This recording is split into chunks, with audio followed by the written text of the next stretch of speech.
Hello dear students, कैसे हैं आप सभी का मोस्ट वेलकम है इंग्लिश विद गौरव अग्रवाल के ऑफिशियल यूट्यूब चैनल पर। मैं आपका साथी गौरव अग्रवाल आज आपके लिए फिर एक लेके आ चुका हूं डे 17 की वीडियो, जिसमें डियर स्टूडेंट्स हम बात करने वाले हैं आज एक मोस्ट इंपोर्टेंट टॉपिक के बारे में, जो हमारा होने वाला है आज हैड टू। जिस प्रकार से हमने हमारी डे 15 की वीडियो के अंदर हैज और हैव के बारे में पढ़ा था, उसी प्रकार क्योंकि हैज और हैव किसके लिए था? प्रेजेंट के लिए था। किसके लिए था डियर स्टूडेंट्स? प्रेजेंट के लिए। अब यदि कोई काम ऐसा आ गया तो पास्ट के लिए हो, जहां हमें पढ़ा का अर्थ निकल जाए। किसका निकले? पढ़ा का। कि मुझे काम करना पड़ा, मुझे वहां से आना पड़ा, उसे वहां जाना पड़ा, उसे 2 घंटे सोना पड़ा, उसे 6 घंटे पढ़ना पड़ा, उसे 7 दिन वेट करना पड़ा। इस प्रकार के जब वाक्य आ जाते हैं वहां पर हम किसका यूज लेंगे? हैड टू का यूज लेने वाले हैं। किसका यूज लेने वाले हैं? हैड टू का। तो चलिए आज की वीडियो को शुरू करते हैं बिना किसी देरी के। यदि आप चैनल पे न्यू हैं तो सब्सक्राइब कीजिए, लाइक कीजिए और कमेंट कीजिए, और साथ में चैनल को ज़्यादा से ज़्यादा शेयर कीजिए। आप लोगों का सपोर्ट मुझे चाहिए। तो चलिए शुरू करते हैं। देखिए, ये हैड टू के बारे में बात करें तो हैड टू होता क्या है कि जब हमें ये बताना हो कि कोई भी हमें काम करना पड़े, कोई भी हमें क्या करना पड़े? काम करना पड़े, यानी काम करना पड़ता था, या फिर हमें कोई कार्य क्या करना पड़ता हो। ठीक है, पढ़ता था या पढ़ता हो, तो हम किसका यूज लेंगे? हैड टू का। और किस में यूज लिया जाता है? ये भूतकाल अर्थात पास्ट टेंस में ये यूज लिया जाता है। और देखिए बता दूं मैं आपको, जो आपका ये जो हैड टू है, ये दोनों प्रकार के सब्जेक्ट अर्थात चाहे आपका वो सिंगुलर हो, चाहे वो आपका कैसा हो बच्चा, प्लूरल हो, दोनों में यूज लिया जाएगा। अब हैज में तो दिक्कत थी, क्योंकि हमें सिंगुलर के साथ कौन सा लेना है, प्लूरल के साथ कौन सा लेना है, वो देखना पड़ता था। लेकिन आपको यहां पर हैड टू के साथ ये नहीं देखना कि कौन सा सब्जेक्ट सिंगुलर है, प्लूरल है। आप दोनों, चाहे सिंगुलर हो चाहे प्लूरल सब्जेक्ट हो, दोनों के साथ आपको किसका यूज लेना है? हैड टू का यूज लेना है। तो समझ गए होंगे आप इस बात को। अब देखिए, जो आपका हैड टू है ना, उसका यूज सिंगुलर प्लूरल सब्जेक्ट के साथ किया जाता है। मैंने आपको ऑलरेडी ये बात बता दी है। जब हमें हैड टू का यूज नेगेटिव या इंटरोगेटिव रिलेटेड सेंटेंस, चाहे वो नेगेटिव हो चाहे इंटरोगेटिव हो, इंटरोगेटिव नेगेटिव हो, डब्ल्यू एच हो, मतलब इनसे रिलेटेड कोई सेंटेंस हो ना, तो वहां पर हमें किसका यूज करना है? डिड का यूज लेना है। किसका यूज लेना है? डिड का। जिस प्रकार से प्रेजेंट में हमने डू डज का यूज लिया, किसका यूज लिया था डियर स्टूडेंट्स? डू और डज का।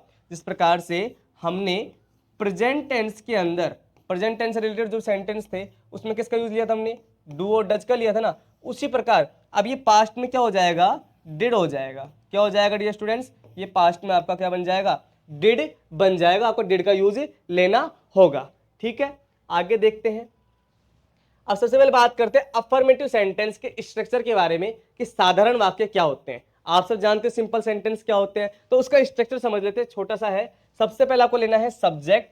सब्जेक्ट के बाद आप क्या आएगी? हेल्पिंग, वो हैड टू आ जाएगा, सॉरी। उसके बाद आपकी वर्ब की फर्स्ट फॉर्म, और उसके बाद में आपका object. Subject, had to, verb की फर्स्ट फॉर्म, और आफ्टर दैट ऑब्जेक्ट। ठीक है, एक सेंटेंस जैसे कि मुझे बाजार जाना पड़ा, मुझे बाजार जाना पड़ा, तो मुझे की इंग्लिश क्या हो जाएगी सब्जेक्ट में? आई। उसके बाद रख दीजिए हैड टू को, आई हैड टू। अब काम क्या हो रहा है? जाना, वर्ब है, आपकी क्रिया है यहां पर, तो इसको इंग्लिश में क्या बोलेंगे? गो। अब यहां पर देखिए कहां जाना पड़ा? मार्केट। तो मैं आपको बता दूं कि जब हम किसी स्थान पे जाते हैं ना, तो वहां पर प्रीपोजिशन टू का यूज लेंगे, और यदि किसी स्थान से हम आते हैं तो वहां प्रीपोजिशन किसका यूज होगा? फ्रॉम का यूज लिया जाएगा। ठीक है, तो यहां पर क्या हुआ? गो टू मार्केट, तो क्या बन गया? I had to go to market. समझ गए? अब मैं बोलूं कि मुझे बानसुर जाना पड़ा, तो I had to go to Bansur. उसे बानसुर से आना पड़ा, उसे बानसुर से आना पड़ा, तो he had to come from Bansur. ठीक है, अब आप यहां पर ही भी ले सकते हो, सी भी। अगर लड़का है तो क्या लोगे? ही, और लड़की है तो सी। ओके, अगला देखिए, उसे आना पड़ा, तो ही हैड टू कम। उसे की क्या हो जाएगी? ही हो जाएगी। फिर रखना है आपको हैड टू, उसके बाद वर्ब की फर्स्ट फॉर्म, ये क्या हुआ? कम। ऑब्जेक्ट आपको दे नहीं रखा, तो ऑब्जेक्ट आपकी टेंशन नहीं है, तो क्या हो गया? He had to come. ठीक है स्टूडेंट्स, आगे चलते हैं। आगे है हमारा नेगेटिव स्ट्रक्चर। अब आपको मैं बता दूं कि जब आप नेगेटिव, इंटरोगेटिव, इंटरोगेटिव नेगेटिव, या फिर डब्ल्यू एच वर्ड का यूज लोगे, तो अब आपको यहां पर हैड टू का यूज नहीं लेना है। किसका यूज नहीं लेना है आपको? हैड टू का यूज नहीं लेना है। अब आपको यूज किसका लेना है? हैव टू का। किसका लेना है डियर स्टूडेंट्स? अब आपको यूज लेना है यहाँ पर हैव टू का। ठीक है, ये ध्यान दे लेना कि जब आप अगर उस स्ट्रक्चर के अंदर negative, interrogative, otherwise interrogative negative, या फिर डब्ल्यू एस फैमिली से रिलेटेड वर्ब सेंटेंस बनाओगे ना, तो आपको हैड टू नहीं लगाना। अब क्या लगाना है? सिर्फ हैव टू लगाना है। ये बात माइंड में रिमेंबर कर लेना। देखिए स्ट्रक्चर क्या है? सब्जेक्ट डिड प्लस में आपका नोट आ गया, क्योंकि नेगेटिव सेंटेंस में नोट तो लगेगा, साफ बात है। उसके बाद में आपका हैव टू, आपकी वर्ब की फर्स्ट फॉर्म, और उसके बाद में आपका ऑब्जेक्ट। ठीक है स्टूडेंट्स, तो देखिए एक सेंटेंस समझते हैं कि मुझे मार्केट नहीं जाना पड़ा, तो मुझे के लिए क्या हो गया आई, उसके बाद में आपका डिड नॉट, आपकी उसके बाद में हेल्पिंग और जो आपको हैव टू दे रखी वो लगा देना, उसके बाद में वर्ब की फर्स्ट फॉर्म गो। अब कहाँ जा रहे हैं मार्केट, तो टू मार्केट, तो क्या बन गया I did not have to go to market. अब मैं बोलूं कि उसे मार्केट नहीं जाना पड़ा, तो he did not have to go to market, उसे मार्केट से नहीं आना पड़ा, तो he did not have to come from market. तो बड़े सिंपल है, बहुत सारे सेंटेंस आप बनाइए, प्रैक्टिस सेल्फ भी कीजिए, आपको होमवर्क भी दूंगा, आप उस होमवर्क को करना, लेकिन आप जितनी सेल्फ प्रैक्टिस खुद से करोगे ना उतना ज्यादा प्रॉफिट आपको है। होमवर्क देने से ना देने से कुछ नहीं होता, प्रैक्टिस आपको करना है, जितनी ज्यादा प्रैक्टिस उतनी ज्यादा आपको प्रॉफिट होने वाला है। यदि आपको कोई दिक्कत आती है, कुछ प्रकार क्वेश्चन में समझ नहीं आता, तो आप कमेंट सेक्शन में आपकी क्वेरीज डाल दीजिए, आप कोई भी दिक्कत हो आप वहां पर डाल सकते हो, हम आपके उसके लिए 24/7 अवेलेबल हैं। जैसे ही हम आपके कमेंट्स देखते हैं, मैं डेली से कमेंट्स पढ़ता हूँ, कल भी बहुत अच्छे अच्छे कमेंट्स आए थे वीडियो में, बड़ा खुश हुआ देख के कमेंट्स को, कि वहां पर एक स्टूडेंट ने कमेंट कर रखा था सर आपकी वीडियो देख के बड़ा मुझे अच्छा लग रहा है, बहुत अच्छा समझ में आ रहा है। तो स्टूडेंट्स हम आपके लिए ही मेहनत कर रहे हैं यहाँ पर। अगला सेंटेंस देखिए, उसे नहीं आना पड़ा, उसे नहीं आना पड़ा, तो he did not have to come. Mohan को नहीं आना पड़ा, तो Mohan did not have to come. ठीक है, हमें नहीं जाना पड़ा, हमें नहीं जाना पड़ा, तो we did not have to गो।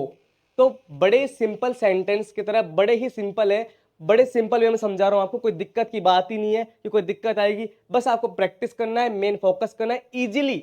ये मेरी गारंटी है कि आप जितनी ज्यादा प्रैक्टिस करोगे ना स्टूडेंट्स, जितनी ज्यादा आप वीडियो को बिना स्किप कर देखिए, और एक अपना डेली रूटीन बना लीजिए आप वीडियो का। ये नहीं कि आज आपने वीडियो देखी फिर कल छोड़ दी, तो ऐसा नहीं करना आपको, आपको डेली वीडियो देखनी है और डेली प्रैक्टिस करना है, इससे आपको ही प्रॉफिट होने वाला है। ठीक है, चलते हैं आगे। अगला है हमारा इंटरोगेटिव। अब क्या करना है, सबसे पहले आपको डेड आगे रख देना है, फिर आपकी सब्जेक्ट, उसके बाद में आपका हैव टू, वर्ब की फर्स्ट फॉर्म, और आफ्टर दैट ऑब्जेक्ट। ठीक है स्टूडेंट्स, अब देखिए यहां पर सेंटेंस दिया कि क्या मुझे मार्केट जाना पड़ा, क्या मुझे मार्केट जाना पड़ा, तो did I have to go to market, क्या उसे मार्केट जाना पड़ा, did he have to go to market, क्या मोहन को मार्केट जाना पड़ा, did Mohan have to go to market. तो बड़े सिंपल वे में हम यहाँ पर कितना इजी कैसे कर रहे हैं कि इजी वे में सेंटेंस, बस सेंटेंस आते जाएं और तुरंत करते जाएं, यही तो है। और इंग्लिश विद गौरव अग्रवाल के चैनल पे आए हो तो इंग्लिश सिखा के ही छोड़ूंगा, ये मेरा वादा है आप लोगों को। शुरुआत में डे फर्स्ट में कहा था कि अंग्रेजी बोलना सिखा के छोड़ूंगा आपको, इंग्लिश में अर्थात अंग्रेज बोलना छोड़ूंगा। आपने सुना होगा ना एक डायलॉग, अंग्रेज तो चले गए और अंग्रेजी छोड़ गए। बट कोई दिक्कत नहीं है, वही डायलॉग अपन खुद पे अपनाने वाले हैं, क्योंकि हमें इंग्लिश नहीं आती, क्या हुआ, मैं हूं ना, इंग्लिश सिखाऊंगा आप लोगों को। ठीक है, अगला देखिए, क्या उसे आना पड़ा, did he have to come, did he have to come, क्या मुझे आना पड़ा, did I have to come. Very easy. Okay, चलते हैं आगे। अगला है हमारा इंटेरोगेटिव नेगेटिव। हमने इंटरोगेटिव पोर्शन पढ़ा, नेगेटिव पोर्शन पढ़ा, अब दोनों क्या कर देते हैं, मर्ज कर देते हैं, मिला देते हैं आपस में। क्या कर देते हैं, मिला देते हैं, कि दोनों को मिला के वीडियो बनाते हैं, सेंटेंस बनाते हैं। कि देखिए डिड, उसके बाद आपका सब्जेक्ट, उसके बाद आपका नॉट, उसके बाद में आपका हैव टू, उसके बाद वर्ब की first form, after that object, and last में क्वेश्चन मार्क। ठीक है, जिस क्वेश्चन आप आते हैं ना, क्वेश्चन मार्क। ठीक है बच्चों, आगे देखिए कि क्या मुझे मार्केट नहीं जाना पड़ा, क्या मुझे मार्केट नहीं जाना पड़ा, तो did I not have to go to market. क्या उसे नहीं, क्या उसे नहीं आना पड़ा, क्या उसे नहीं आना पड़ा, तो did he not have to come, did he have not to come. अब यहां पर इसी प्रकार से आप कह दो कि क्या मुझे नहीं आना पड़ा, तो did I not have to come, did I not have to come. तो बड़े सिंपल वे में, बड़े इजी वे में, कितना समझ में आ रहा है, आसान। आप बस प्रैक्टिस कीजिए, वीडियो देखिए, ऑटोमेटिक, ये मेरा वादा है आप इंग्लिश बोलना सीख जाओगे। प्रैक्टिस देखो, मेहनत तो करनी पड़ेगी, साफ बात है, ये तो है नहीं कि एक दिन में, ये तो पॉसिबल नहीं कि हथेली सरसों आ जाए, पॉसिबल नहीं है ना। तो देखो इस प्रकार की कुछ आइडियम्स भी होते हैं, बहुत सारे मुहावरे कहावतें होते हैं, वो भी सिखाऊंगा आप लोगों को, नए नए वर्ड्स, नए नए टॉपिक लेकर आऊंगा आपके लिए। जो 75 डेज मैंने चूज किया है ना, आपको 75 डेज में इतना कुछ सुनाने वाला हूँ, बताने वाला हूँ, सिखाने वाला हूँ, आप कभी इमेजिन नहीं कर सकते। ठीक है स्टूडेंट्स, तो चलते हैं आगे। देखिए अगला लास्ट है अपना WH वर्ड। अब WH फैमिली आप सब जानते हो, मैंने लास्ट वीडियो में बताया था हेल्पिंग वर्ब क्या होती है, WH वर्ड क्या होता है। हेल्पिंग वर्ब तो वो होगी जो हिंदी वाक्य के अंत में शुरुआत में मिले, जहां हमें हाँ या ना का जवाब यानी यस या नो में आंसर देना पड़ता हो, वो आपका हेल्पिंग वर्ब होता है। और WH यानी कि जो सेंटेंस के बीच में आ जाए, हिंदी वाक्यों के बीच में, और जहां आपको आंसर पूरा सटीक देना पड़े। ठीक है, तो देखिए इसका स्ट्रक्चर समझते हैं। WH word, did, subject, have to, verb first form, object last में क्वेश्चन मार्क।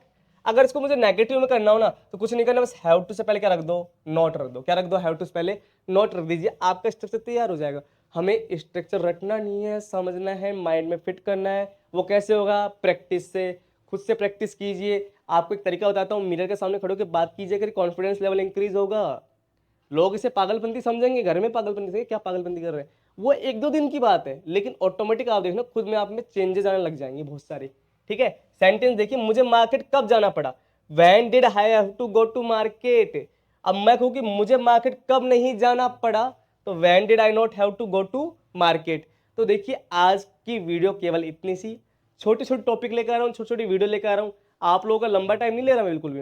मैं आपके लिए शॉर्ट एंड स्वीट टॉपिक लेकर आ रहा हूँ जो आपको डेली हेल्पफुल हो। आपको डेली अपनी लाइफ में इसको यूज करना है। और कोशिश, गलती देखो होती है सबसे, गलती मुझसे भी होती है, कोई जरूरी नहीं है कि मैं गलती ना करूं, हो जाती कहीं ना कहीं है। आप लोगों से गलती होगी तो जरूरी नहीं कि गलती हो रही तो आप लोग हार मान जाओगे, खुद को डिसएग्री कर लोगे, नहीं भैया, गलतियां करोगे तो ये तो सही करना सीखोगे।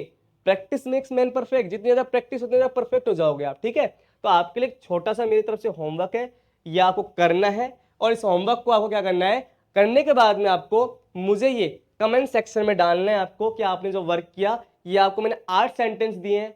कल भी 2 से 3 बच्चों ने कमेंट करे, मैंने देखा उनका, बहुत अच्छा लगा उनका कि बिल्कुल वो प्रैक्टिस कर रहे हैं। तो आप लोग वीडियो देख रहे हैं, साथ में कमेंट कीजिए, होमवर्क है आपका। और मुझे लगेगा आपकी अटेंडेंस पूरी हो जाएगी इससे, हाँ, कि भैया आप लोगों को समझ में आ रहा है। अगर आप लोग कमेंट करोगे तो मुझे खुशी होगी, हाँ भाई आप लोगों को सबको क्या हो रहा है, समझ में आ रहा है। तो इसलिए चैनल को सपोर्ट कीजिए, लाइक कीजिए, शेयर कीजिए, सब्सक्राइब कीजिए, और जो मैं बोल रहा हूँ बस आप वो कर दीजिए, मेरा साथ दीजिए।